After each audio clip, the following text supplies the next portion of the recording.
In Orange County. We currently serve all of Orange County with the exception of three cities.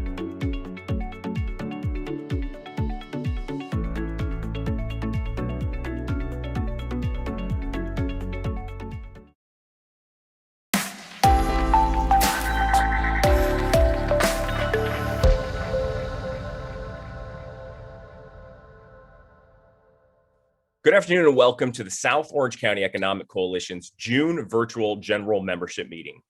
My name is Steve Lamont and I serve as the chair of the coalition as well as the executive officer for the Building Industry Association of Southern California, Orange County chapter.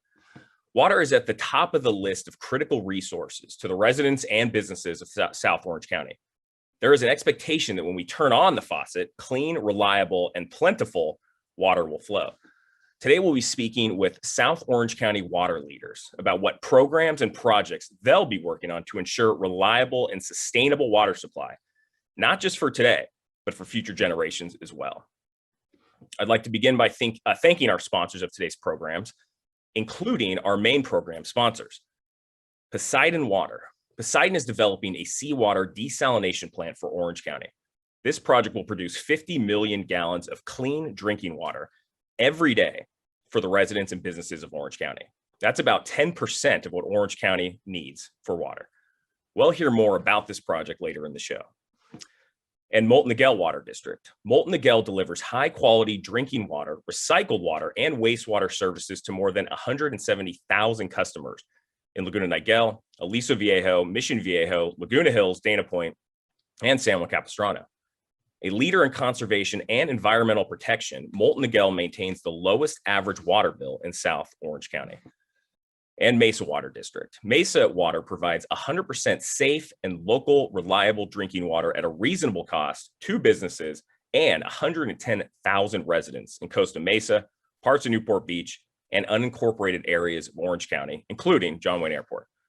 I'd like to acknowledge our supporting sponsors of today's program: Santa Margarita Water District, Irvine Ranch Water District, South Coast Water District, and the Metropolitan Water District of Southern California.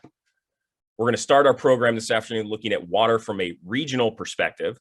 The Municipal Water District of Orange County, or MoDOC, serves as Orange County's water wholesaler and ensures South Orange County has the imported water it needs to sustain our quality of life. All right, joining us now is MoDOC General Manager Rob Hunter. Rob, thanks for joining us. So first, please let our audience know who MoDOC is, and while you manage imported water distributed for water agencies throughout the county, what is the difference between North County agencies and the South County agencies in terms of need for imported water? Sure, Steve. The Municipal Water District of Orange County, MoDOC, was formed by public vote in 1951 to increase water reliability in Orange County. We currently serve all of Orange County, with the exception of three cities of Fullerton, Anaheim, and Santa Ana. We are a member agency, so we deal primarily with imported water, but we were formed also for water projects.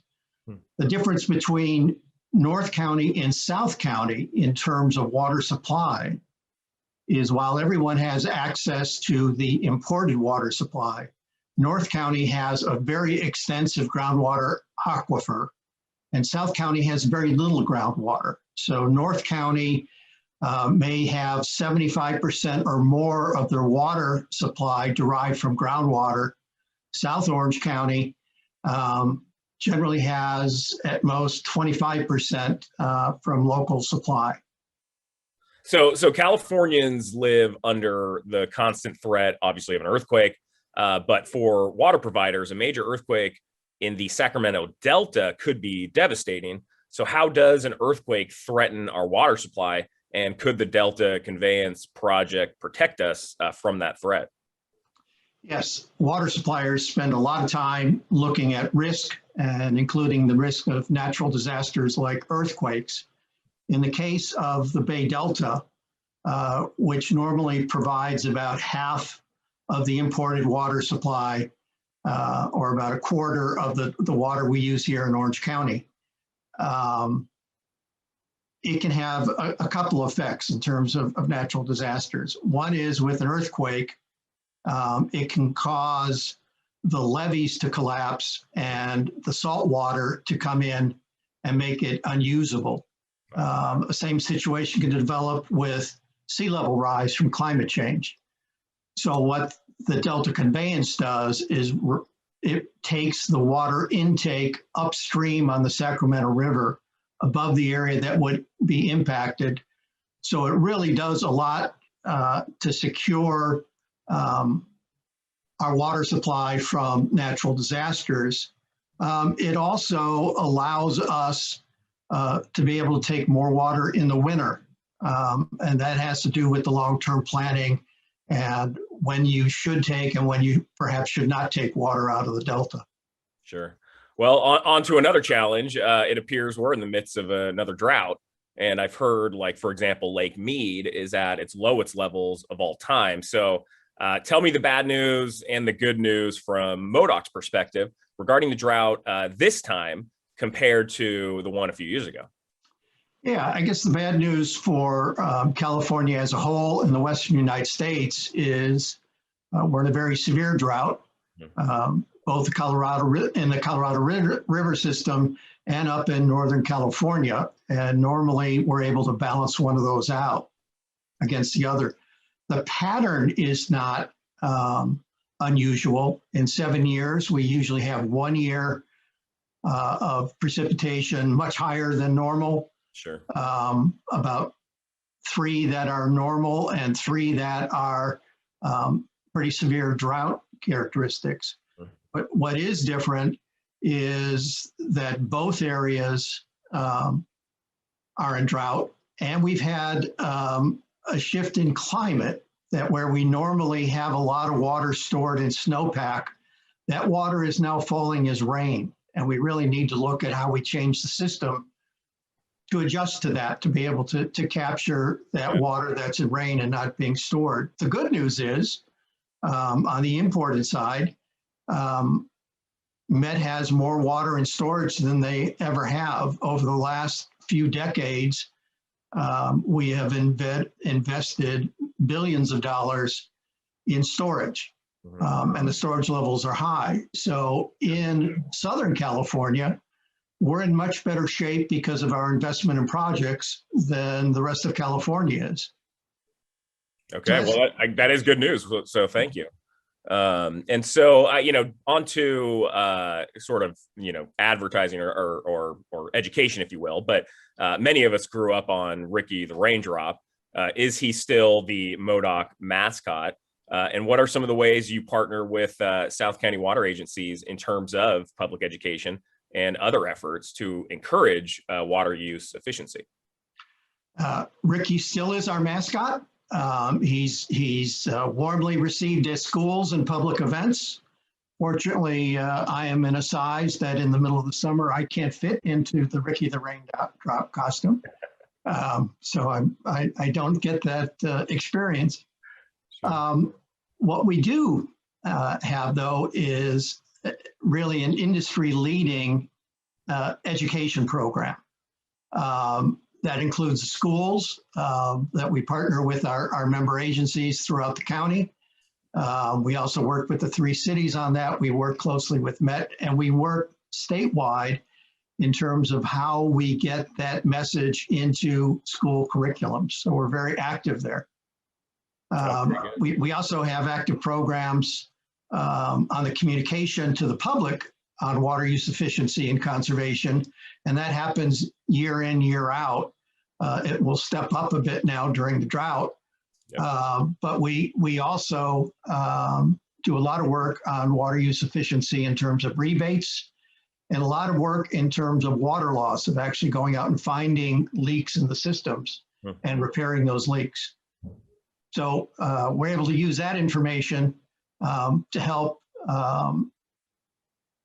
work on the state regulations to make sure they're actually grounded in fact and practice. That timetables are reasonable and the requirements are reasonable. Very good. Well, good to know. Well, thank you. So we're going to go to a question from our audience, and it has to do with water storage. Hi, good morning, good afternoon. My question is why won't the state build more water reservoirs? Thank you for answering that question. Okay, great question. Rob, over to you. Well, the answer is that new storage projects, new reservoirs in particular, are very complicated projects. And there's a number of questions that need to be answered when you're doing that water resource planning. One would be, will there be enough water to put in a storage project? Sure. They are very expensive, costs measured in the billions of dollars, and affordability of rates is important. If you're never going to have enough water to put in a reservoir, it doesn't make sense to build it. Is there a better way to do that? For example, can you use the existing groundwater systems to store that and look at investing in how you move that groundwater around to different areas to serve people? The other question is where? Should it be in Southern California, where we get 13 inches of rain? Should it be in Northern California, where it can have a broader use to go to different areas and support not only urban areas, but agriculture and the environment? So it's a very complicated question, not to mention the fact that we all know that it takes a little bit of time to permit a project of any size here in California. So there's a lot of work that has to go into the decisions of what and where to build it, and then to actually get it permitted and under construction. Okay. Well, thank you. Well, thank you so much, Rob. We appreciate your time this afternoon and appreciate all MODOC does to ensure we continue to have reliable supply from our imported sources. We're going to take a quick break, but when we get back, we're going to talk to 2 companies who are investing private dollars into water infrastructure, and we'll discuss how private-public partnerships can benefit the ratepayers and bring forth new water supply projects that might not otherwise be built. So stay with us.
All right, welcome back to the show, everyone. As we heard from Rob at MoDOC, while we're glad we can rely on imported water from Northern California and the Colorado River, it's always good to diversify. Today, South Orange County is 100% reliant on imported water for its drinking water, but that might not be the case in the future. So joining me are Courtney Degener and from Cadiz and Scott Maloney with Poseidon Water. So Courtney, let's start with you. Cadiz is a company that owns land and water rights in the Mojave Desert, not somewhere where most people would think there's an abundance of water. And I've been out there personally many years ago and was blown away. But in this case, there is. So tell us a little bit more about that. Yeah, Cadiz has been, we are a agribusiness out in the Mojave Desert. We have about 45,000 acres of land. And 10,000 acres is the Cadiz Ranch, our private reserve agricultural land holdings, where we grow citrus and a lot of seasonal vegetables. And now we've started a small pilot industrial hemp project. And we've been relying on groundwater for that operation since the 80s under a sustainable groundwater management program with the county. And however, over the years, we do know that fresh water from our property is slowly being lost to salinity and evaporation down gradient from us at these highly saline dry lake playas. And our concept has always been that we could conserve that water with better groundwater management and make that available as a new freshwater resource in Southern California. The property is in proximity to the Colorado River Aqueduct, and so we could bring water in via that vehicle that is owned and operated by the Metropolitan Water District and supplement supplies in the service area. We also have access to existing pipelines on the grid in the north that could potentially also bring water down through the State Water Project system. So we think that the property with additional groundwater management, in addition to what we're doing for ag, could probably supplement Southern California's water supply. And we've worked with the Santa Margarita Water District on that project for, I guess it's going on 10 years now, through CEQA, through county approvals, through the courts. And we continue to move forward. Well, so it's been said that the project is environmentally neutral. And as you mentioned, the water we'd be using as drinking water is simply being lost to evaporation today. So I guess maybe expand a little bit more on that. Yeah, the project, since we started, we're talking about a water supply in the desert. So, and, Cadiz's mission is to be dedicated to be sustainable and environmentally benign in all of our projects. And so we started from the beginning to ensure that anything we plan to do in bringing water from the desert into communities in need, that it would have no environmental harm. So we went through that whole environmental process to ensure that any use of this groundwater would have no negative impacts on the environment. We've invested millions of dollars into hydrological studies and additional environmental work to ensure technically that we could do the project. I think the courts then upheld all of our documents demonstrating that. And the project is really about proper groundwater management, simply or similar to what is going on along the State Water Project and several groundwater banks. So if we can manage this basin, create a new freshwater supply, we would also be able to import and store water for future use as well. So it really is a resource that could be used as a bank and a supply program as well. Okay, well, you talked a little bit about the timeline and how long it's taken, a little bit about the process. Well, so what are your next steps in the process or the regulatory process, if you will? Yeah, water is hard in California, especially when you're a private entity like Cadiz. And as well, you'll be speaking with Scott from Poseidon.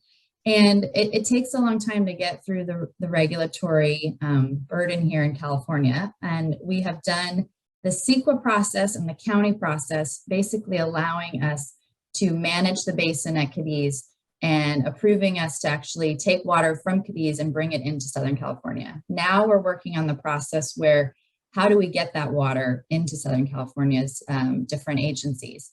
And so we need additional permitting and agreements with the Metropolitan Water District to take water in their aqueduct and wheel it into Southern California, or permit any additional pipelines and infrastructure that we would construct or utilize. So we're really focused on that next phase of how we take water that can be conserved and bring it in.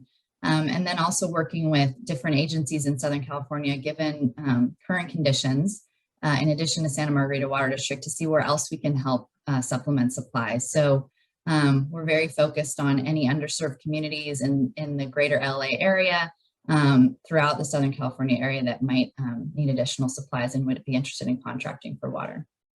Very good. Well, it sounds like a lot of agencies are working on this. It's definitely going to be a coalition effort. And as you know, the South Orange County Economic Coalition is an advocacy arm, right? We fight for business. We fight for infrastructure and good economic policies. What can our members do to help you support this project?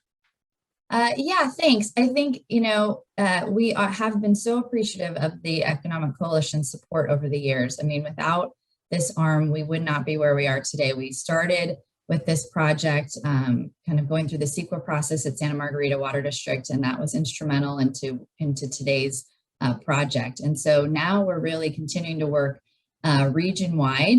And we do have a website, cadieswaterproject.com. We're always trying to build that supportive coalition and then communicate with agencies like Metropolitan that do control the aqueduct, and encourage them to come up with a way to bring Cadiz water into the service area. So we're continuing on that mission. We're also doing additional studies and technical work that's needed for further applications.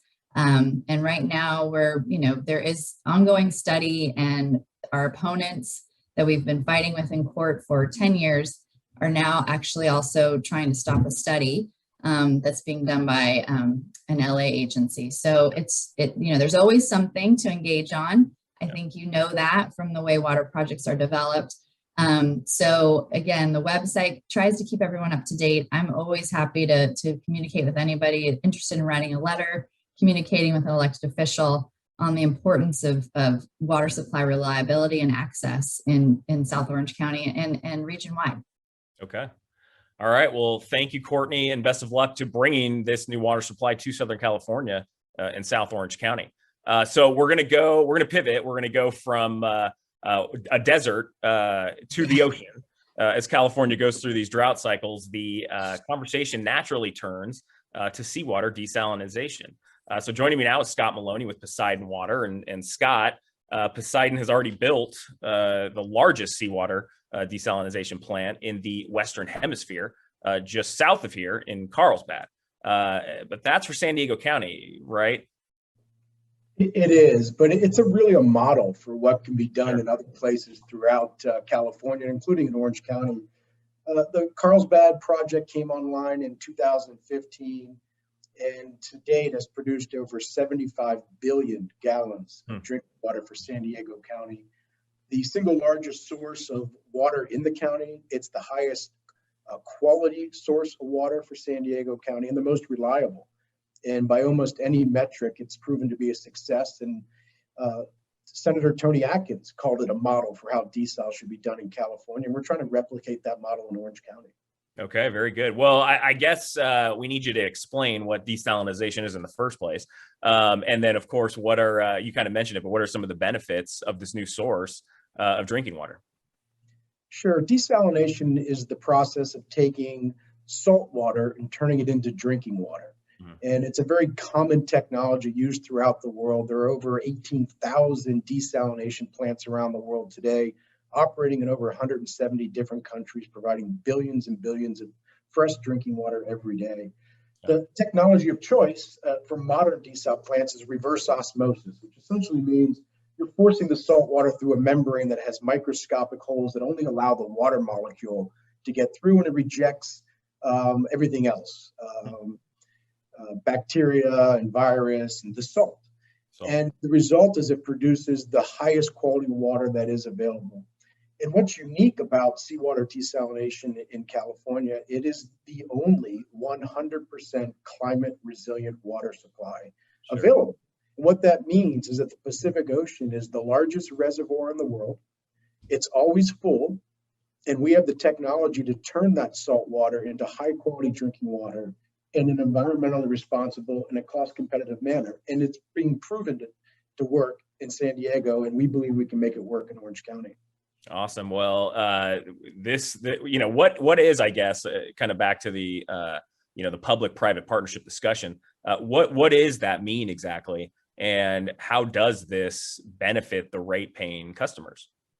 Well, sure. Just like Cadiz, Poseidon Water is a private company. We're in the business of financing and developing water infrastructure projects. And for the last 20 years, our focus has been on seawater desalination plants here in California. And under the public-private partnership, the real benefit is the shifting of risk and cost. And in this case, Poseidon, as the private sector partner, is responsible financially for permitting, financing, constructing, and operating the facility. And we enter into a long-term fixed price water purchase agreement with a public water agency where all the water is appropriated for public use, meaning the public water agency determines where, when, and how to use the water. And the public water agency only pays for water that we can deliver, meeting contractual specifications for quantity, quality, and reliability, and again, at a fixed price. And so this shifts the risk of delays in permitting, which we've experienced, almost 10 plus years of delays. It shifts and avoids the potential cost overruns from construction, which are very common in large infrastructure projects. And it also avoids any risk from operating the facility, as in the case for the Orange County Water District, our potential off-taker for the Huntington Beach project. They would only pay for the water once we deliver it. So that's a very unique arrangement in California in terms of water infrastructure. And it allows for a certain price of water with all the avoided risk, which we think is a real value add. Well, we'd like to bring in a special guest, Orange County Water District President Steve Sheldon. Steve, how are you? I'm doing great. Thank you, Steve. Of course. So, Steve, OCWD has a term sheet with Poseidon Water to consider a water purchase agreement for the entire 50 million gallons per day. So, Steve, we've heard from some South County water districts that they may be interested in a portion of that water. How would that work, and how can South Orange County benefit from this project should it move forward? Well, first, Steve, I just want to thank you and everyone for having me on the show today. And we would enter into this, joint venture type of 3P partnership with other agencies that are interested. But if I just could for a moment, for those that are watching, just give a brief background on Orange County Water District. We manage the Orange County groundwater in the aquifer. We serve everything Irvine north of Orange County, about 2.5 million people. We have about 500 acres that we work with the Corps engineer behind Prado Dam to store water there during the heavy rains. We bring the water down the Santa Ana River, put it into our percolation basins, and from there we provide water to all the retail agencies that are in our service area. We also have the world famous groundwater replenishment system that takes the recycled water and puts it back up in the aquifer back in Anaheim. That, when we're done with our last expansion, will serve 1 million people in our service area. So we've worked very hard to have a reliable water supply. I see that as our main job. Here with this project, desal really is the highest, the number one in the hierarchy of reliability. It is, in my view, the most reliable. And I think that is something for any public agency to take a look at when they have different water sources. I know that Metropolitan Water District and their administrative arm, MoDOC, are very reliable agencies. But unfortunately, the weather and the environment and politics isn't so reliable. So it's really good to have a diverse portfolio for the future. So I would recommend anyone that's interested in the agency, any public official or business person in their city to take a closer look at the desal project and see if that works for them. Okay, well, thank you. I appreciate that. And what we're going to do next is take some questions from the public. And we're going to start out with former Mission Viejo Mayor Sherry Butterfield, who has been supporting this project at public hearings now for quite some time. So we'll kick it over to Sherry. Hello, my name is Sherry Butterfield, and I'm a longtime resident of Mission Viejo. I first spoke in favor of the Poseidon project at a meeting of the Huntington Beach City Council some 10 years ago. My question today is, what is the current status of this project, and when will it finally be built? Thank you, Sherry. And I believe it or not, I was actually at that hearing as well. And Scott, I think this one's for you. Sure. So just last month, the Santa Ana Regional Water Quality Control Board renewed a permit for the Huntington Beach project that was first granted in 2006 and last amended and renewed in 2012, and was once again amended and renewed last month. What's unique about that permit is over the years, the state regulations have changed. And in 2015, the state adopted very unique seawater desalination regulations, the only one such regulations I'm aware of anywhere in the world. And the approval received last month is the first time a new desalination plant has been permitted by the state under these regulations. Okay. So Huntington Beach has that unique distinction. The next step, and really the final hurdle in the permitting process, is the California Coastal Commission. And we expect to be before the Coastal Commission by the end of this year. And if we can successfully obtain a permit from the Coastal Commission, we can begin construction by the end of 2022 and have water online probably 39 months after that. So it's been a long road to hoe. We started this process in 1998. We've been in the permitting process for over 20 years. We've overcome multiple changes in state regulations and law in order to keep the project going. And we've persevered, and we're getting very close to the finish line. Well, thank you. It's fascinating. So again, thank you for that. We have one more question from the public, and it's about the role of public agencies.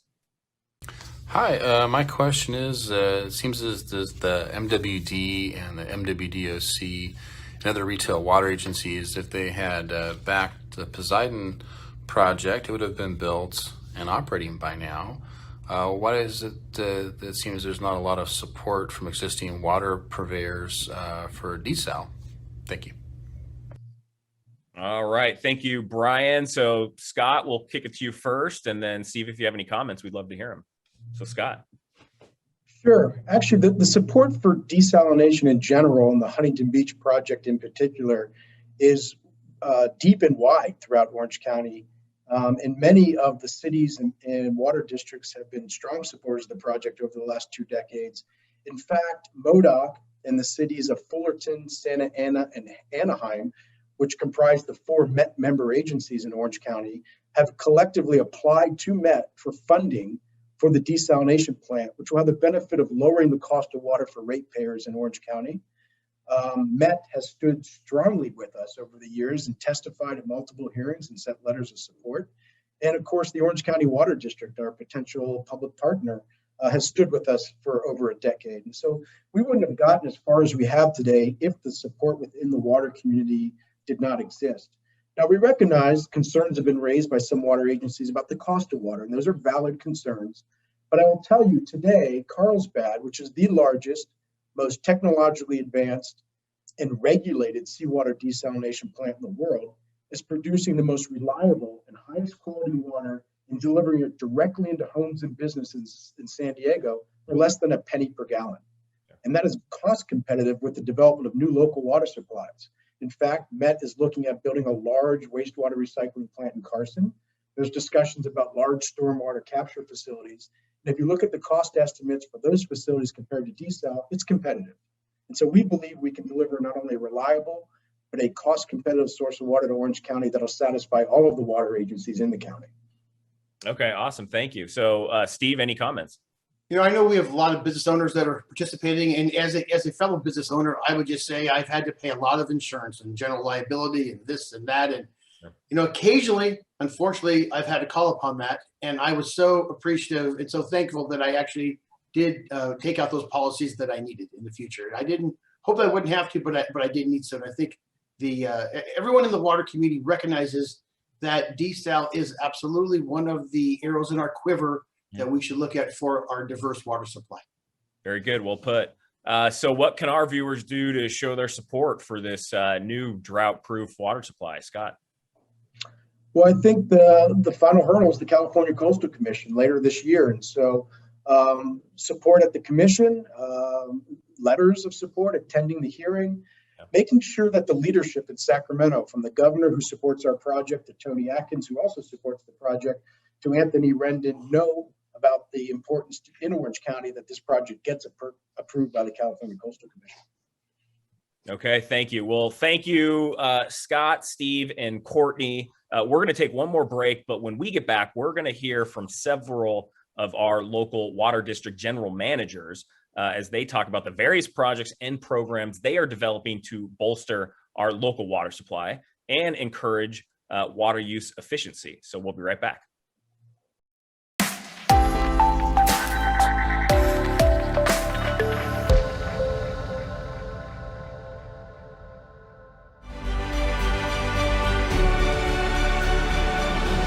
About 60 years ago, 8 ranchers in South Orange County joined together to form the Molten Miguel Water District.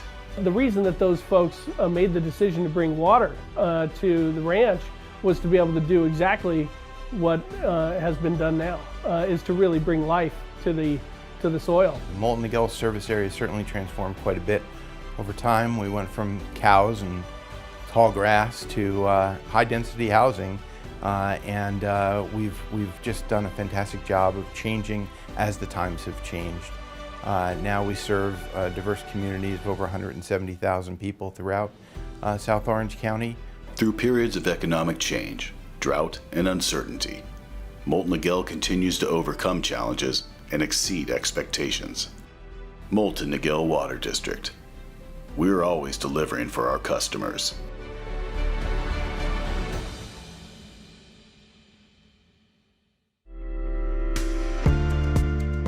South Orange County is currently 100% reliant on imported water for its drinking water supply, but there is an ocean of opportunity at our doorstep. The Huntington Beach Seawater Desalination Plant would turn ocean water into drinking water, a high-quality, environmentally sensitive, and affordable new water supply. Poseidon Water built and operates the Carlsbad Desalination Plant for San Diego County. Orange County now deserves that same opportunity. Learn more at hbfreshwater.com.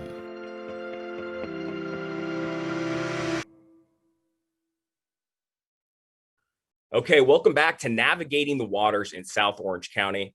Unlike many cities in North Orange County and elsewhere, our South County cities don't have water departments. Instead, we have local water districts with boards elected by the voters. These districts specialize in water and wastewater service, and we are fortunate today to have several of our water district general managers who lead these agencies. First, I'd like to introduce Dan Ferns, general manager of the Santa Margarita Water District, and Paul Schoenberger, general manager of Mesa Water District. Santa Margarita Water District covers a large portion of South Orange County, including most of Santa Margarita and parts of Mission Viejo and San Clemente, as well as parts of unincorporated county areas such as Rancho Mission Viejo, Ladera Ranch, Costa de Caza, and other communities. Mesa Water provides water service to all of Costa Mesa, as well as parts of Newport Beach and some unincorporated areas of coastal Orange County, including John Wayne Airport. So thank you both for joining us today. We're going to start off with a question from South Orange County Economic Coalition board member, Kurt Stanley, who is also a Santa Margarita Water District customer. He wants to know a little bit about the recycled water that is going on at Trampas and what it'll be used for. So Kirk, we're going to kick it over to you. Hi, I'm Kurt Stanley and I live in Rancho Santa Margarita. I'm glad to see that the SMWD is so committed to recycling water through its efforts at the Trampas Canyon. My question is this: how much water can that facility hold, and what will the water be used for? I'll look forward to your feedback. Thank you. And Dan, I know this project has been a long priority for SMWD. So tell us about Trampas. How much water and where is it going? Trampas is very exciting for us. We're just in the process of starting to fill it up. We had a dedication earlier this year. It is what we call 5,000 acre feet. An acre foot is a foot of water across a football field, but that equates to 1.6 billion gallons of water when it's full. And recycled water is very important to South Orange County. We've been doing it since the late 70s. And what we're doing is taking water that's been imported from 200, 400 miles away and cleaning it up to reuse it. And we want to reuse water as many times as we can. Mm-hmm. By Trampas, if you imagine what happens during the wintertime, not much irrigation's going on. We're still producing the same amount of recycled water. People use the same amount of water indoor all year long, indoor, outdoor. Outdoors during the summer, indoor uses are pretty consistent.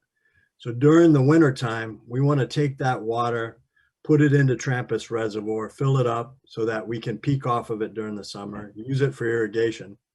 But the other thing it really does, which is very exciting for us, is that it gives us the opportunity to recharge San Juan Creek watershed and produce drinking water. And in the future, that'll really greatly help us drought-proof the region, give us a local supply for emergency uses, and keep us in water and reduce the amount of water we have to import from other areas. And in this drought condition we're in right now, local water is going to be very important.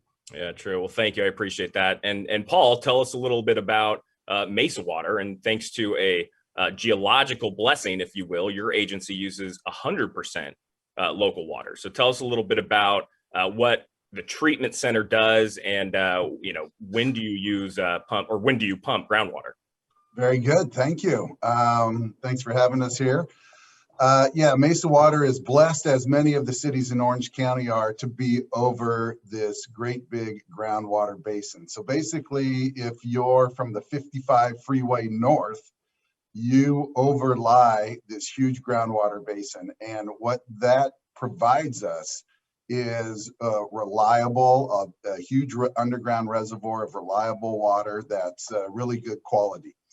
And in South County, where Santa Margarita is, and their neighbors, they're looking for reliability also.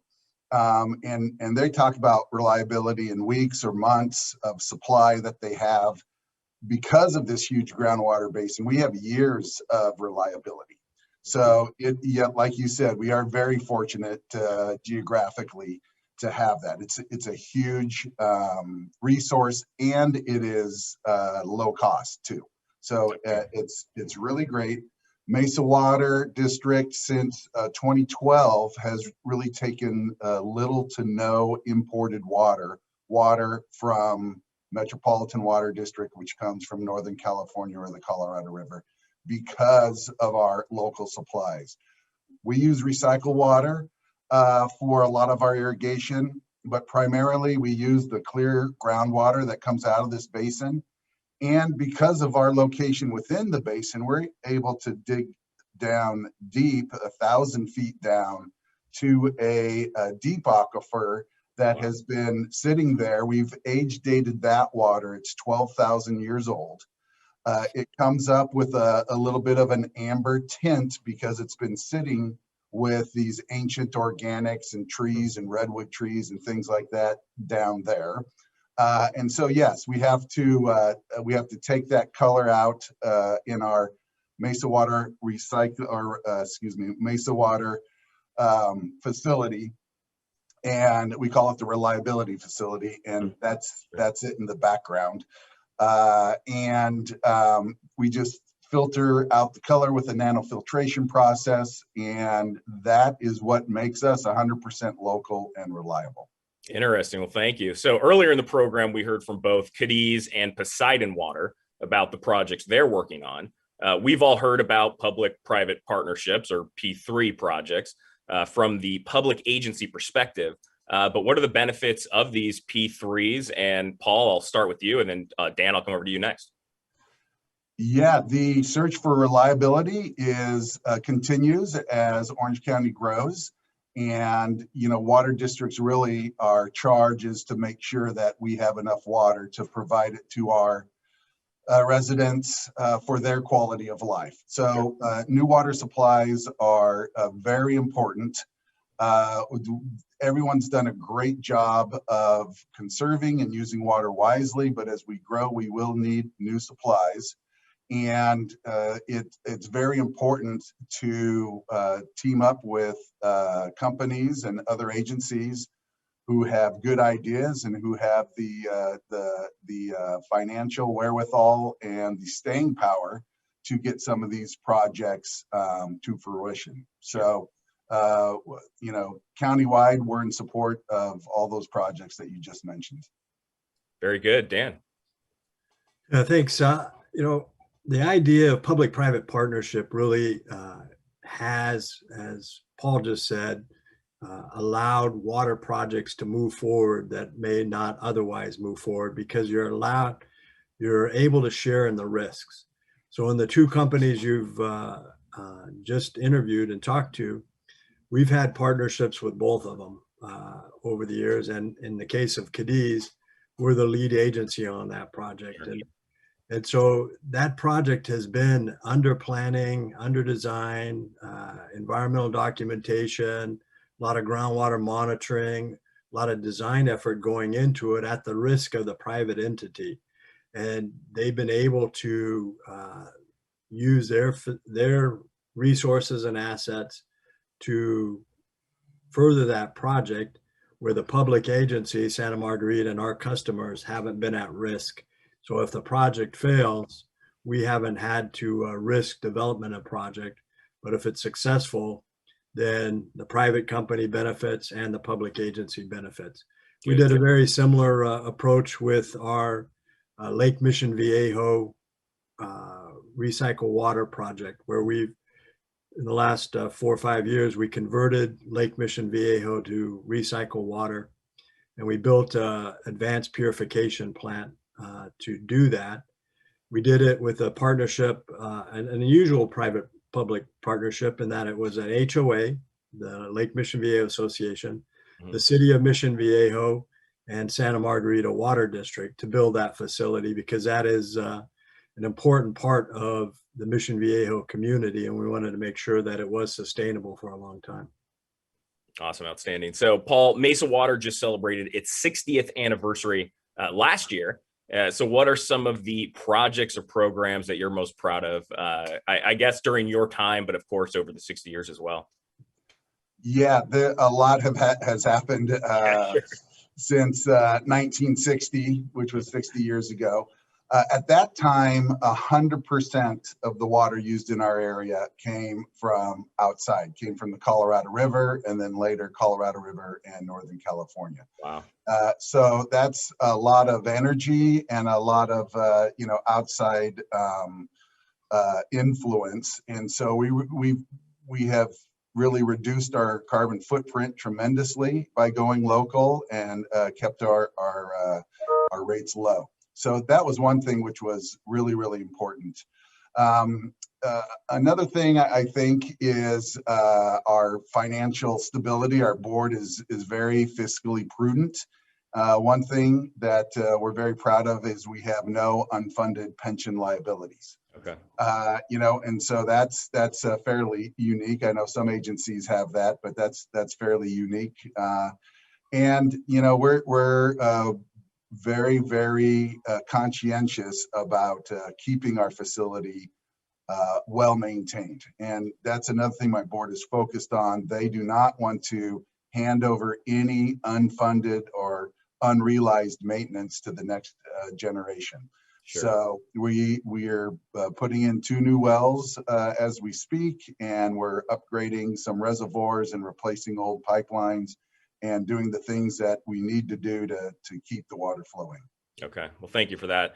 Dan, we heard from MoDOC earlier in the program that unlike the last drought, Met has more water in storage than the last time through, but we still need to focus on water use efficiency. So I remember the SMWD drought thermometer and Don't Doubt the Drought public service announcement last time. So what are the efforts going to be with Santa Margarita Water District? What are you guys going to be doing this time around as it relates to the drought? Well, it's a really interesting time because what happened in the last drought was residents and HOAs and businesses really stepped up and cut their water demands, and we haven't seen them come back.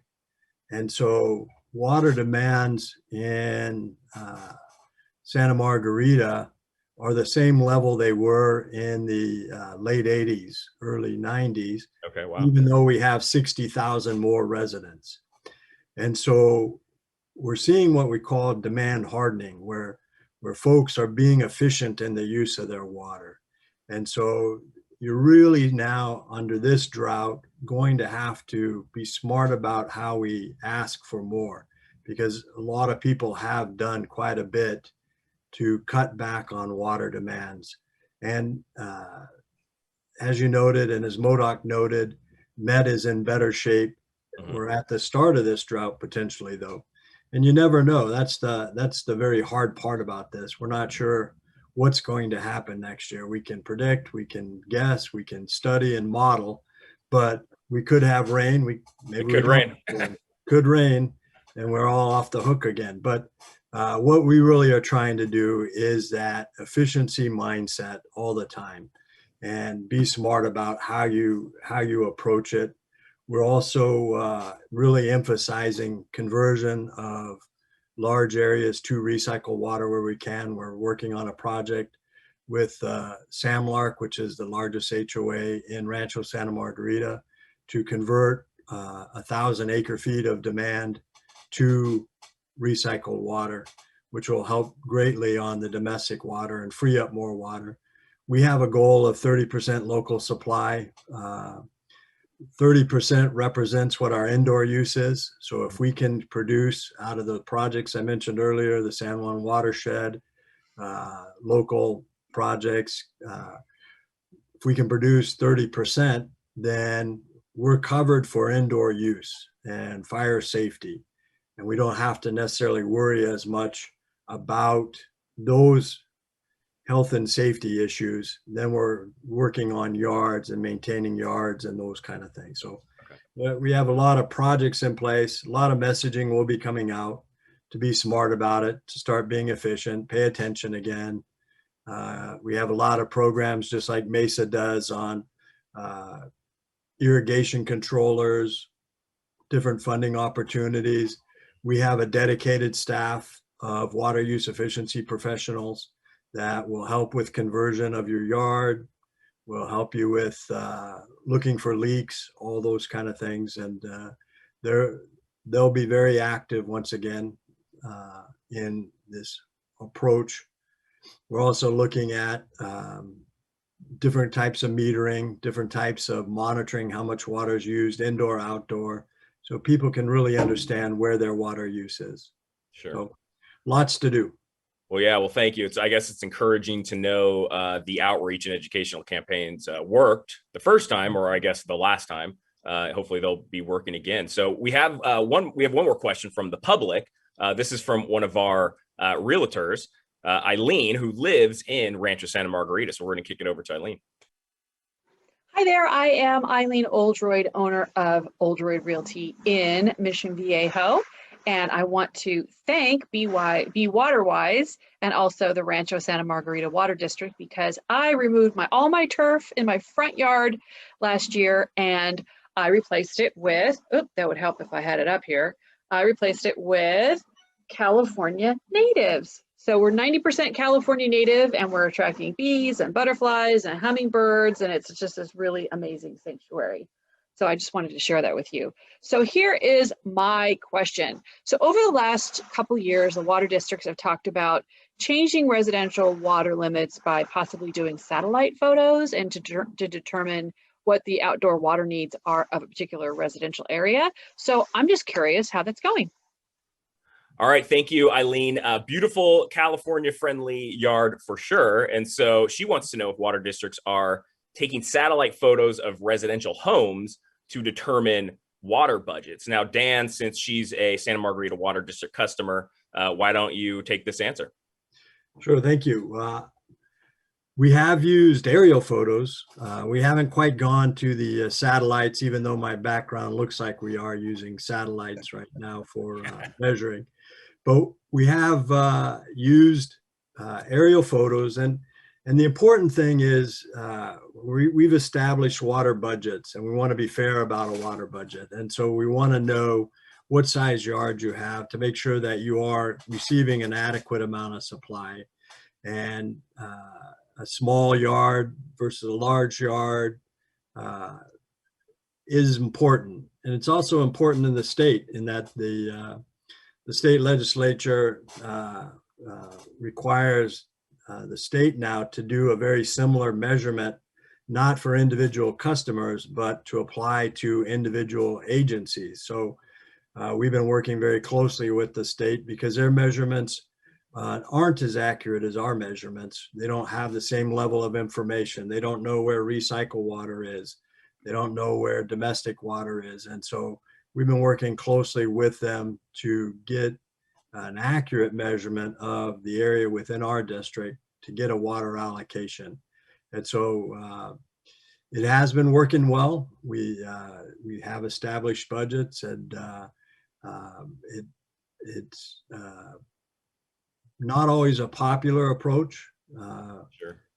But our budgets are adequate. You can have turf in your yard. You can have California friendly.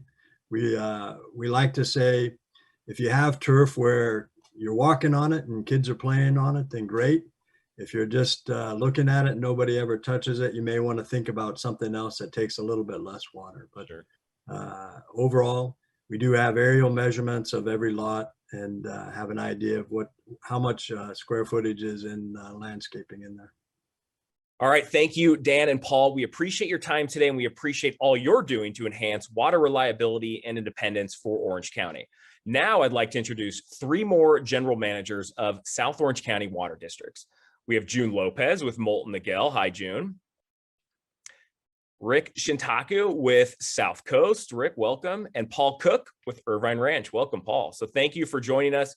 Why don't we just kick it off right away with a question from one of our members. Realtor Joyce Endo wants to know about the new regulations that ensure there is an identified water source before projects are built. So we're going to kick it over to Joyce. Good afternoon. My question is for realtors, developers, commercial property owners, and anyone adding an ADU, what is the connection between building homes and water supply?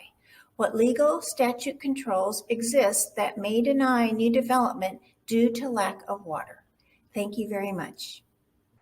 All right, great question, Joyce. So let me start with Paul for that question. Irvine has gone through a lot of growth over the past few years. How do developers work with you to ensure there is an identifiable water source before they build? Sure. Yeah, we've been working with our developers. Used to be developer, but now we've got a few in our service area really since our inception. And I'll start off by saying this is a common. I'll call it a misperception. Water districts aren't the land use planning agency. We are here to serve the community. And whether it's the county or a city, those are the land use planning agencies that set the standard for development in terms of new units coming on, what those businesses or developments or subdivisions will be. And we do our best to go out and procure the water, work with developers to procure water sometimes. But in Irvine's situation, we've, again, worked with primarily the Irvine company over the years and found those water supplies and had access to them such that we will submit water supply assessments to the state. I mean, these are all things that need to be done, not just for good planning, but obviously to follow now current regulations. We've also gone further and done what we call a water reliability evaluation. And even when it's not just the basic supply, we've even done actually Monte Carlo analyses on what if this happened and what if this happened? What if there was an outage on the Delta, which is one of our imported supplies for Southern California? What if there was an outage on the Colorado? What if there was an outage on both? There are lots of games that you can simulate to see which one of those scenarios would we be okay. And then we can look at some of the tools that we have for enhancing supply reliability in those situations to make sure that we can still serve our communities. So again, there's when it comes to ADUs, it would be really a lot of ADUs to really make an impact, particularly in our service here. But I think probably that would be the case for most of South Orange County. Percentage points for sure, but not a drastic impact that would at all limit the possibility of developing EDUs. Yeah, good point. It sounds like you guys are, so it sounds like you're very well prepared for all scenarios. And you did kind of touch on the question as a whole, but, going down to June, I imagine similar to kind of, as Paul just said, there's got to be a big difference between developers building hundreds of homes and someone adding an additional dwelling unit to their property. So does it work any differently for Molten Miguel? So it's very consistent with Paul said. If it's a large development, we as a water agency, we don't make land use decision, but we work in partnership with our cities and communities to make sure that whatever development is being contemplated, that there's enough water to meet the needs and the demands of that particular development. And so when you have very large projects, legislations like Senate Bill 610 that require water agencies such as ours to do a water supply assessment, which our board of directors have to approve before the project can go forward. But when you're looking at a smaller ADUs or smaller developments that don't meet that threshold, we work very closely with the developer and the city's permitting unit to make sure that everything's in compliance. And we typically do what's called a will serve letter that says that we can actually provide water to that particular unit or units. So it depends on the scale of the project. And again, back to what Paul said about all the reliability planning efforts that we do as agencies, very consistent with the general plan of the communities that we serve. And also, we also have the urban water management plan that does a multi-year projection to make sure that we have the supply to meet demand. And even during the last historic California drought, we all worked very closely with the building community. And Molten Miguel, as an example, we actually started a water forum with the Building Industry Association to make sure that people really understood the relationship between water and development, but also between development and the economic prosperity of the communities that we serve. And so doing this in a very partnership, collaborative way allowed us to thrive during a very difficult period. And as we look forward to another drought and future droughts, this will be very critical, ensuring reliability, but also ensuring quality of life and economic prosperities in our community. Yeah, and thank you for mentioning that. That was a great partnership we had with BISC, obviously, and you guys. So thank you for mentioning that. And it's also important to mention that new homes are extremely water efficient. So there's a lot of product out there that is not, but new development has come a really long way in terms of water efficiency. So really appreciate the partnership with the water district. So I'm gonna shift gears here a bit and go to Rick with South Coast Water District. Rick, your water district is a little unique. Almost all of your customers and your infrastructure is located along the coast.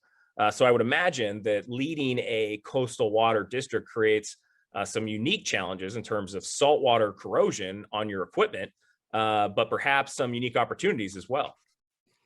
First of all, thank you, Steve. I'm honored to be part of this panel. And as you can see behind me, this is a real life background of where we work. It's right next to the ocean there. Yeah. And so if any of you want to work for South Coast Water District, you get to work near this, first of all. But it's hard to imagine that there'd be any challenges out here in the coast, but there are. Like you mentioned, corrosion is a big one. Steep topography changes around here is another big one for water pump stations and sewer lift stations. We're also in the wildfire fringe in South Laguna Beach, North Dana Point area. Significant environmental concerns being next to the ocean and next to the creeks. And lastly, being at what we call the end of the pipeline. So we are 90% dependent on imported water from Metropolitan Water District from Northern California and the Colorado River Aqueduct. And so some of these can be seen as opportunities because some of these major events have happened. It had given us the opportunity to learn from these events and prepare better moving forward. One example is all of the South County water agencies, wastewater agencies have become experts at helping each other. You know, whenever there's a sewer spill or anything else, a water main break, we're really good at providing mutual aid to each other. One example is we both have force mains or sewer mains going to our coastal wastewater treatment plant, both us and the city of Laguna Beach. And right now we're working cooperatively on an interconnection that would lessen the consequences of a spill or allow us to interconnect between both of our systems. Another example is the wildfire that happened in Laguna Beach in 1993. So now we're working collectively with the city of Laguna Beach as well on hardening our water facilities and also building more storage. And we're also changing our design for the perimeters of these wildfire fringes, adding more capacity in the pipelines there. And lastly, being at the end of the pipeline, as I mentioned, we're 90% dependent on imported water. and primarily due to the lack of a robust groundwater basin in South Orange County. So 90% dependent on imported water. The reality is, during an emergency, if we were severed from that supply, whether it's an earthquake or anything else that might cause that, to cut our residential and business customers' water demand by 90% is too much. It's something that we can't afford to experience the first time around. So that's why we're really planning to bolster our local water supplies here at South Coast Water District and in South Orange County, so we can sustain such an outage. And one final note, the 2004 MODOC, this is a water wholesaler, South Orange County Reliability Study, analyzed the estimated economic impact to South County during an 80% water outage for 2 months. And that was $1.7 billion. And that was in 2004 dollars. So that gives you an impact magnitude there. So I'll stop there. Thank you very much. Over. Yeah, thank you, Rick. So it sounds like if you want to work near the beach, talk to Rick. But Rick, in all seriousness, thank you for that answer. It sounds like you are doing a lot similar to kind of what Paul and June mentioned to really prepare for the worst. So thank you. June, we spoke to Paul Schoenberger of Mesa Water District. They are celebrating their 60th anniversary, or they celebrated it last year. Molten, Miguel also was founded in 1960. So tell me a little bit about your district's accomplishments over the past several decades. Well, there's a lot of great stories to tell, but in the time that we do have, I'll just mention 3 things. And when we look at accomplishment, we always keep, what does it mean to our customers and to our communities? Because awards are great and we've received many national and international recognition, but we always try to tie it back to what does it mean for our customers? And there's really 3 things that stand out: is our financial accomplishment, our workforce, and our work in data and technology.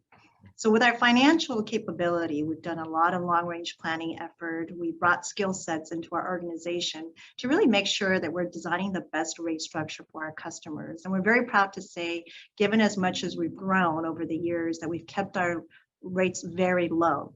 And it's done in a way that's very collaborative with our customers to make sure that they understand why and how they're paying for their water, and making sure that we listen to their feedback year over year, incorporating their comments, incorporating their concerns, so that what we have today reflects the interest of our customers, but also what is financially sound and affordable for our communities. And right now we have the highest credit rating, and this is very helpful when we issue bond for capital improvement project, so that we have intergenerational equity, which basically means that those who benefit from these investments are paying over time, so that those who are customers today aren't burdened with all the costs that manifest over year after year. So one of the things that has allowed us to do is to, again, serve our customers with the highest level of service, but keeping our rates low, but also during times of crisis, as we experienced in the last historic drought, is our rate structure, which is a budget-based rate structure, really allows for efficiency use, and the customers who use water efficiently are charged at a lesser rate. And that's been very helpful to our customers because it gives them the choice to decide how much water they use in their properties. So that financial wherewithal is really important because our customers can't afford for us to go out of business. So that's one of the things that we've just gotten really better over the years. The second is our workforce. And I would imagine that anyone agreed, regardless of the organization or the industry, your people are the most important assets of any organization. If you have great people, that's how you ensure success. And workforce development has been highlighted during 2020 pandemic. We just realized that there was no game plan that anticipated not just the pandemic, but the fires and also the social unrest. And what has allowed us to get through that in one piece, and coming out of it, hopefully better than we went into it, are the people, the resiliency of our staff, the imagination of the people in our community, the leadership and the vision of our board of directors. So people are very important. And we've received a lot of great accolades in this area. We've been top workplace in Orange County for 4 years in a row. And during the toughest year in 2020, we were named #1 place to work in Orange County, which is the first time a public agency has received that honor. And in 2021, we were named top workplace USA. And all these things mean we have employees that are very excited about what they do. And that translates out to our customers. Again, what does it mean for our customers to have a top workplace? Happy employees, happy customers. And also making sure that we do that by creating an environment and an experience, because again, we still have the leanest compensation and benefits package for our employees in the region. And last but not least is our work in data and technology. 7 years ago, along with some of our agencies and friends throughout the state, we started a nonprofit called California Data Collaborative. And 7 years later, we represent 21 million Californians. And the originating vision was to bring big data solutions, people like Amazon, Netflix, to help us solve some of the water problems and assist us with our water challenges. And it's yielded so many great stories. Just in our agency alone, by working with Netflix, we were able to save $20 million in 6 months. And we evaluate technology to make sure that it has a meaningful impact to our customers. And one of those things that have been really important for us, especially during the pandemic years when we were all separated, was our advanced meter infrastructure, which is sort of the smart meter in the water world. And that allowed us to stay engaged with our customers, even more connection, because they were able to understand their water use. They were able to communicate with us in many different platforms. And that technology, coupled with a customer portal, also allowed for greater access to our district and our staff so that they can get the information when they need it and how they want it. So all these three things have been just some of the things that we've accomplished over the years, and not to mention all the investments that we had in our infrastructure projects to make sure that we are resilient no matter what, making sure that we maintain our operations and system to the highest level. But one of the things that we take great pride in is we went from being reactive to proactive, and now we're in this frontier of being predictive. And I foresee that as something that all of us in the industry are doing, is if we can anticipate issues and problems before they arise, that just makes all the sense and allows us to, again, plan better and invest smarter in, again, making sure that it's all in the interest and the benefit of our customers. Awesome. Thank you so much. That was a great response. And so I have one more question before we get into another audience question, but this one's for Paul. IRWD has really been an industry leader when it comes to regional collaboration projects. A good example is the Baker Water Treatment Plant, which was done to improve local reliability through collaboration of 5 different water districts, including Molten Miguel. So can you discuss how regional collaboration helps your customers as well as customers throughout Orange County, as we've kind of discussed a little bit here today? Sure. You hit on my favorite project, and I've done a lot of projects in my career, and I always say it's my favorite because it is. And it really is because of the collaboration of the agencies. So it's not only Irvine Ranch Water District and Molten Miguel Water District, Santa Margarita, Trevico Canyon Water District, and El Toro Water District. And the neat thing about the collaboration is if you step back and look at the project, the location, the size, and everything, it never would have happened with just IRWD or just Molten or just any one agency. This project happened because 5 agencies decided that they had enough of a need and a desire to collaborate this way to maximize the facilities. So when you have existing facilities like a pipeline, probably about a 15 or so mile long pipeline that was severely underutilized, and you want to maximize that. So maximize it. We had a site that was able to support the size of a facility that could treat the water from that pipeline. And we also had a couple of enormous reservoirs that we weren't using because that site all kind of came together at one place, was the result of a consolidation between Irvine Ranch Water District and the former Los Alisos Water District in Lake Forest. It just all came together in a way, but never in a way that IRWD could just do it by ourselves because we didn't need that much water.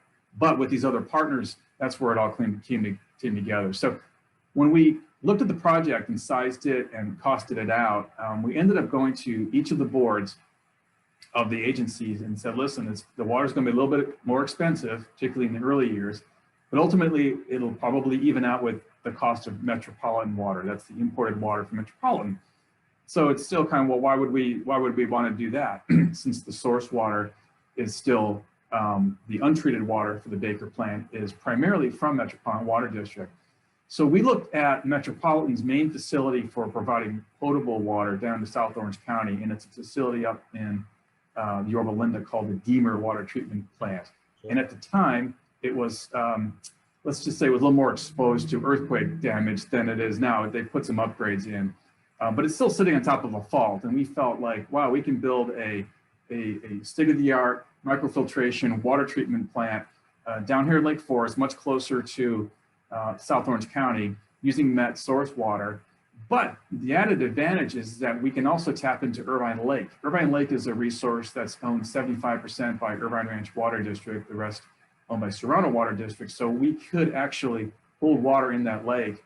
And we've actually utilized water that we capture in Irvine Lake as runoff, and we can use it as a source water for Baker. So it's a real added benefit to the Baker plant. And one of the other benefits is the way we structured the arrangement is that agencies who didn't participate, South Orange County agencies, like say, I don't know, I'll pick one, South Coast Water District.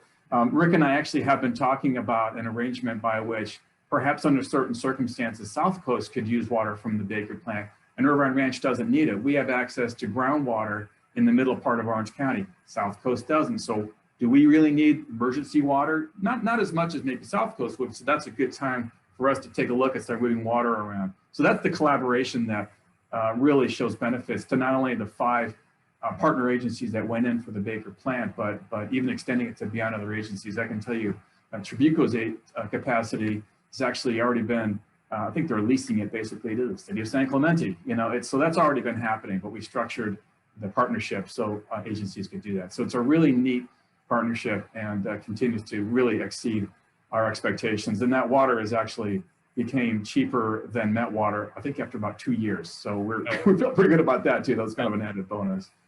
Well, this has been an eye opener for me, for sure. I was not really aware how closely a lot agencies like yourself have worked together. So this is pretty cool to see. So we have one more. We have another question, excuse me, from the audience, and so we're going to go over there right now.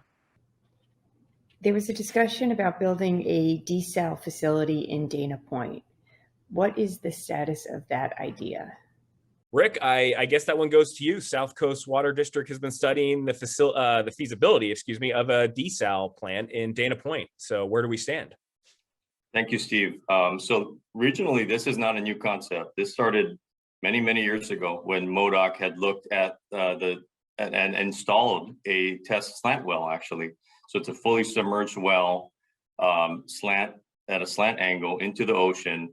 It was roughly 300 feet, and they tested that along with the impacts to the groundwater basin, the nearby basin.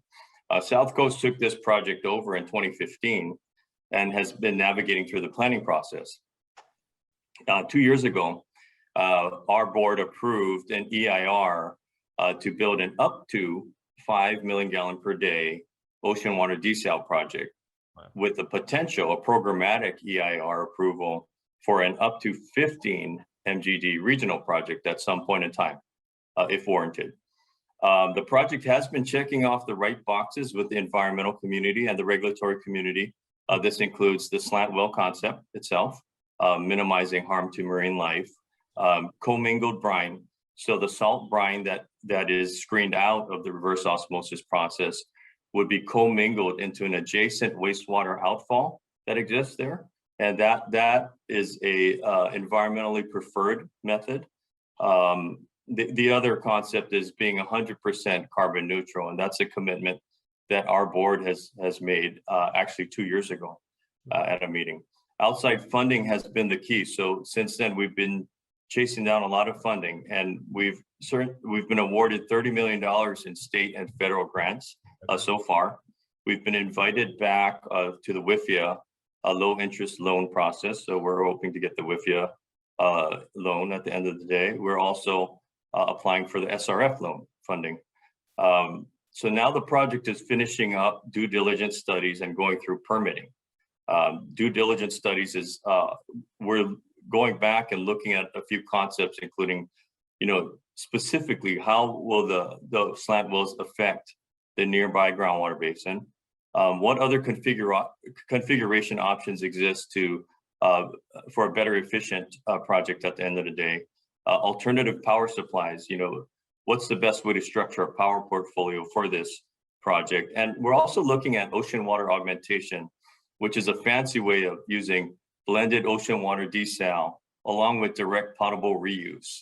So wastewater that's highly treated for drinking water, which will be permitted around the corner. So we're actually conducting a study of that sort. And we're also finishing up probably one of the most important studies, which is a financial study. And from that, that's going to build the foundation for partnership talks. Right now, of the 5 MGD that we're planning for, South Coast really only needs about 2 to 3 MGD of that. So partnership will be the key. Partnerships will be the key in South Orange County for this. In terms of a timeline, our permitting should be completed by spring of 2022. Then we'll work on the design, build, operate contract itself and an award in the 6 months or so following that. And completion is slated for early calendar year 2026. Okay. If all goes as planned. So that appreciate the question. Thank you very much. Yeah, thank you. Great question and informative answer. So thank you. So we're going to go back to the audience again for another question. This one from a Molten Miguel customer. Hi, I'm a Molten Miguel Water District customer, and I know that we're rolling out smart meters.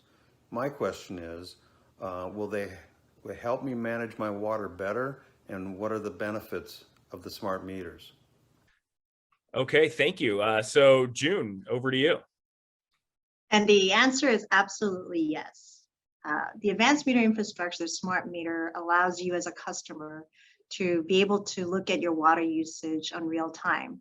Before this technology, you would not have known how much water you used until you got your bill. And depending on where you live in South Orange County, it could be every month or every other month. With this technology, you can see real time what water usage is. So as I say, knowledge is power, and it really puts the power in the hands of our customers because you know your property, you know how to manage water use, and we have a rate structure that incentivizes efficient use. So it allows you to see what's going on in your household or at your business. Now, and sometimes when you have leaks around your home, you won't know that until after the fact or when the damage occurs. But if you know that you're not home and no one is home using water, and yet you see the water usage, you know there is something going on, and you can contact us or you can troubleshoot yourself. So what that does is allows you to get the problem before it becomes a bigger problem. And that also saves you money because the more water that you use without you knowing, that translates to cost. And by having this information in the palm of your hands, literally, you can be a much more engaged partner for us in making sure that we use water as efficiently as possible. During the last historic drought, there was a mandate throughout California about requirements on certain percentage reduction. And that's when we really understood the power of our customers and how important it was, how critical it was that we get you involved.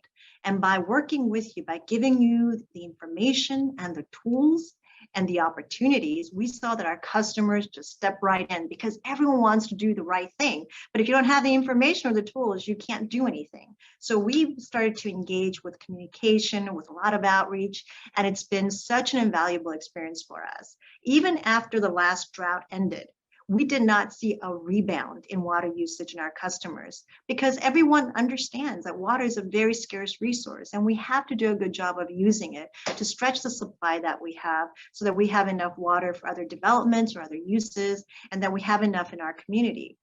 And it's been just a very amazing lesson for us as an agency. And as we look forward to advancing and expanding on this technology, I mentioned earlier that there's a customer portal that goes with this meter technology. And there's a lot of opportunities for doing even more engagement, having more interaction with our customers.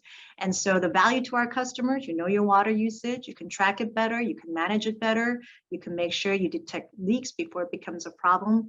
And it allows you, should you want, to be a much more engaged and active partner with us as a water agency. And in the end, that translates to great financial benefits for everyone. And it allows us to work together. And that's one of the things that we really value is a lot of times utilities may send communication to customers one way, but what this allows us to do is also understand our customers' usage better so we can plan better for the needs of all the communities that we serve. So it's been an incredible tool, and we received a lot of federal funding to help pay for it, which is another great news because we got almost $2 million in federal grants to help pay for this. And that's another very positive story of bringing resources into our community. Yeah, great to hear. Thank you, June. So 2 more questions, and we're going to make these lightning round questions.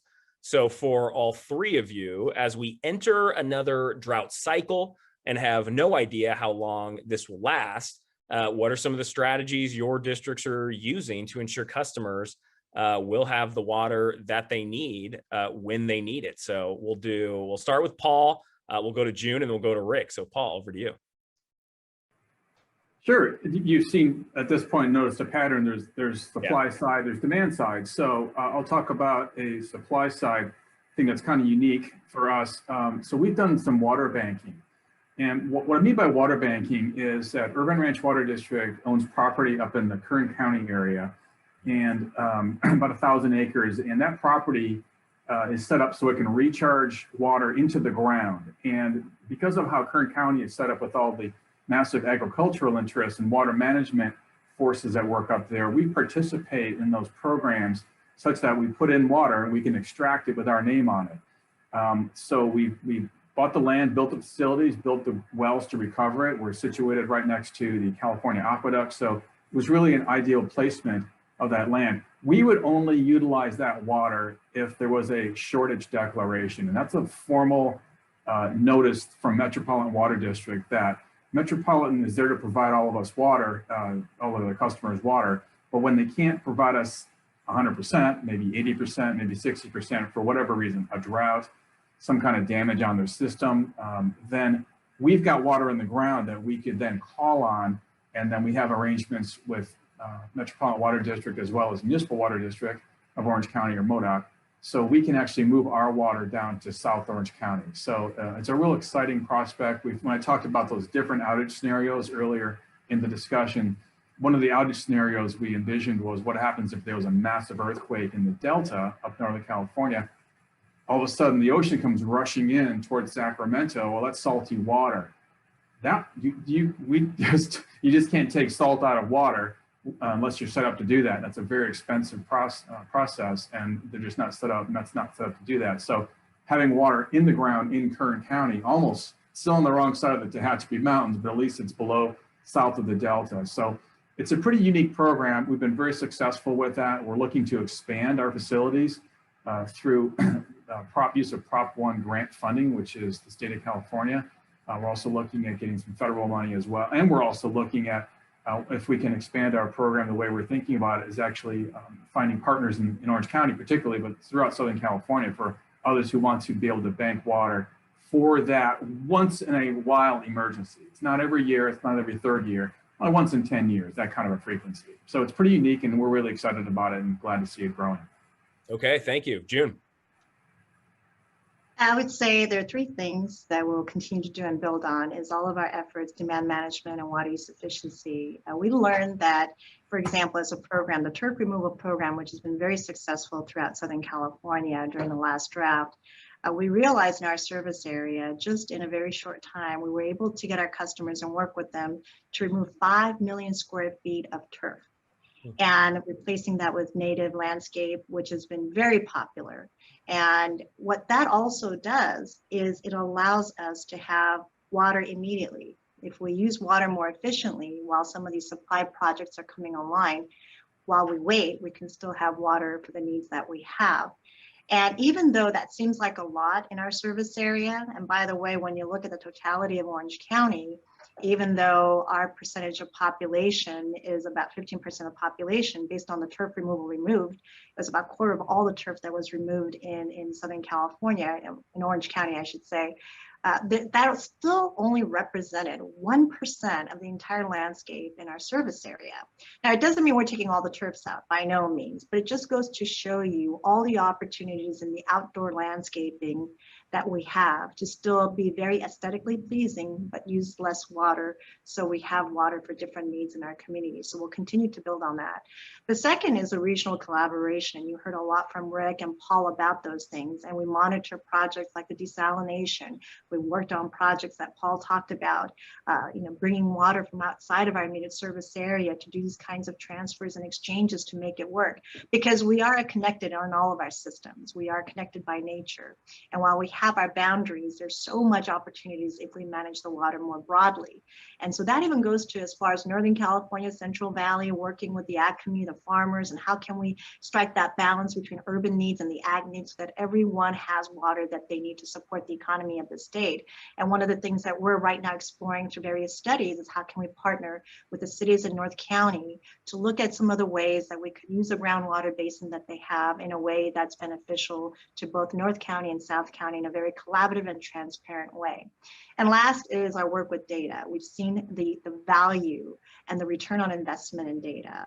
And over the years, historically, we've done a lot of things because we knew it worked, but we just didn't have the kind of data that we're talking about. We might have data in our paper and files and clipboards, but not in a way that's centralized, standardized, in a way that other agencies, whether it's a tech company or whether it's an academic institution, that they can take those data sets and use powerful tools that they have access to that we as an industry might not have, to really understand that supply and demand, what that looks like exactly. So that when we do build projects, that when we engage in these kinds of efforts, that we're doing with real data and real facts, and we're right-sizing projects so that we don't have things like stranded assets, that we're also timing the projects in a way that makes sense of when those demands are realized. So these are some of the exciting strategies that we've seen so much payoff that we look to as we go into the future and the very immediate future to, again, maximize the value of all these different strategies.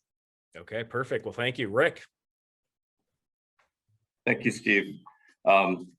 So what South Coast Water District has been doing is very similar to how a lot of you are investing for your retirement.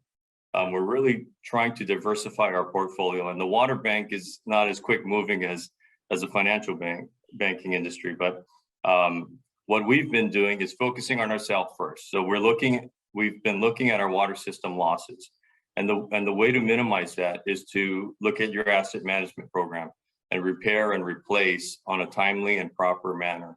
And we're proud to say we have one of the lowest water system losses throughout the state.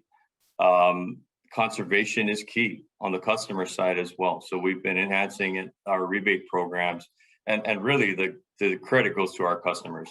I mean, they haven't rebounded, much like Molten Miguel. It's become a permanent ethic, and we really appreciate that. Water recycling. So June Lopez, Paul Cook, and their agencies are leaders. They're absolutely the leaders in water recycling and conservation. So we're really trying to follow suit. We along with a lot of South Orange County cities and districts, have been working on water recycle projects for the last 2-3 decades now. So it's become to the point where we're just trying to expand it and maximize our water recycling. We currently are using about 70% of what we put into the coastal wastewater treatment plant. Our goal is to get to 100% 10 years down the line. Brackish Groundwater. We have a very small groundwater basin, if you would. It's basically an underground stream. And we desalt that water and serve approximately 15% of our drinking water demand through that process.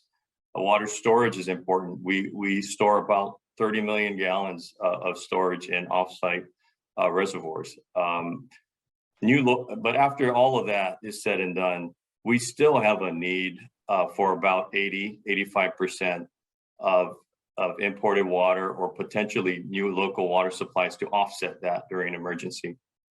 So we are looking, Santa Margarita is looking at an indirect potable reuse project in the same area that we are. I know upstream, there's a number of agencies looking at direct potable reuse around the corner. And we are looking at ocean water desalination. It makes sense in this area. The site that we have makes a lot of sense. It has drought and emergency system benefits, as I explained earlier.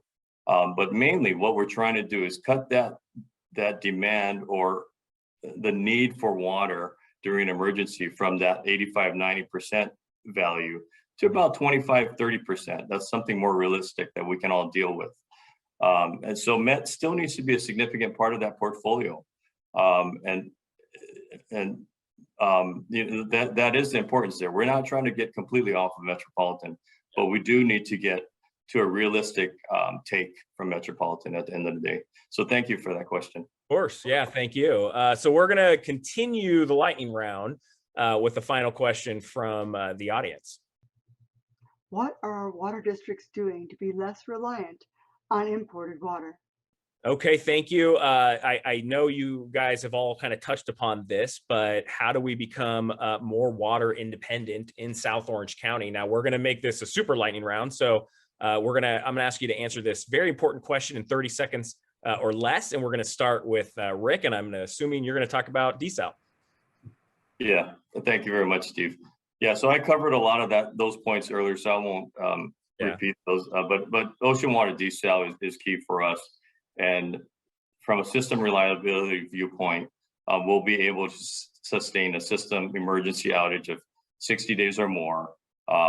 Ocean water desal, we're really trying to do it in a way that's acceptable to the regulatory and the environmental community. That's important.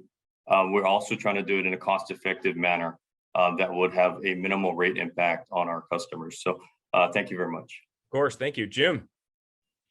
Right. Instead of saying independence, I would characterize it more as a resilience and being very resilient with our supply. And all the local projects that you've heard throughout this conversation, those are important, expanding on that and making sure that we have the investment to support its growth and expansion, but also making sure that the imported supply that we get from Northern California and the Colorado River, that we are still receiving the water that we are allocated, that we are paying for already. So making sure that we have the balance. And we all get imported water from Metropolitan, which has been reliable through its existence, and making sure that we continue to optimize the supplies that we have, and also expanding on these local supply to meet the future demands, and particularly as it gets into not just the drought, but also in different emergencies, making sure that we have those kinds of tools to be very resilient in providing the supply.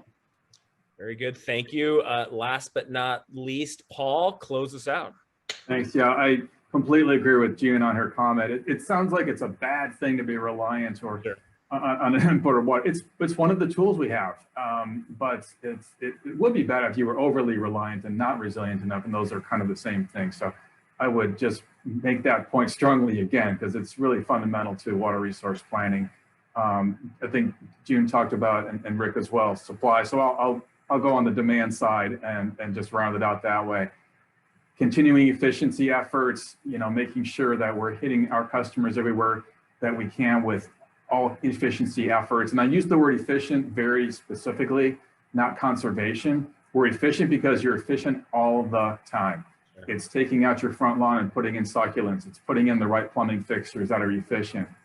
When you get into a crisis mode and you're in a very problematic drought, then you switch to conservation. Conservation hurts a little bit. Maybe you let some plants die.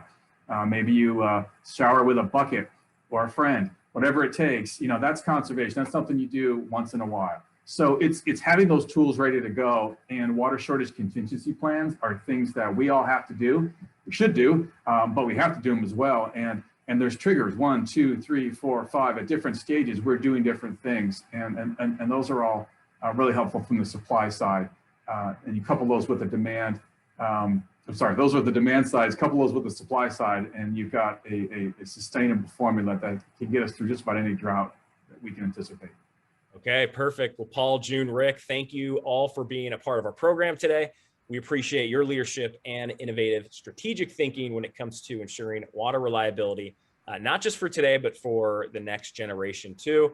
Well, that wraps up another South Orange County Economic Coalition virtual membership meeting. Thank you so much for joining us today to discuss the important water issues in South Orange County. Water is a critical resource, not only for residents, but for businesses throughout the region. I'd like to thank Rob Hunter from MoDOC, Scott Maloney with Poseidon Water, and Courtney Denninger from Cadiz, as well as our 5 water district general managers, June Lopez with Molten Miguel, Dan Ferns with Santa Margarita, Rick Shintaku with South Coast, Paul Cook with Irvine Ranch, and Paul Schoenberger from Mesa Water. And this program could not have happened without our generous support from our sponsors. Our main program sponsors are Poseidon Water, Molten Miguel Water District, and Mesa Water District. Our supporting sponsors include Irvine Ranch Water District, the Metropolitan Water District of Southern California, South Coast Water District, and Santa Margarita Water District.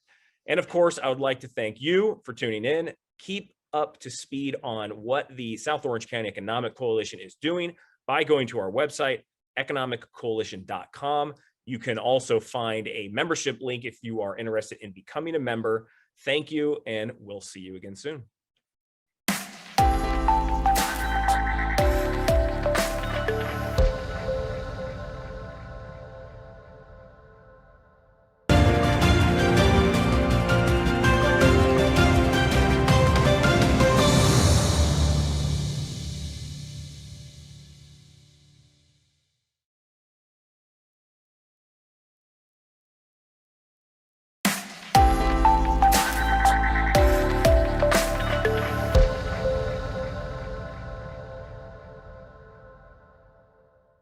Good afternoon and welcome to the South Orange County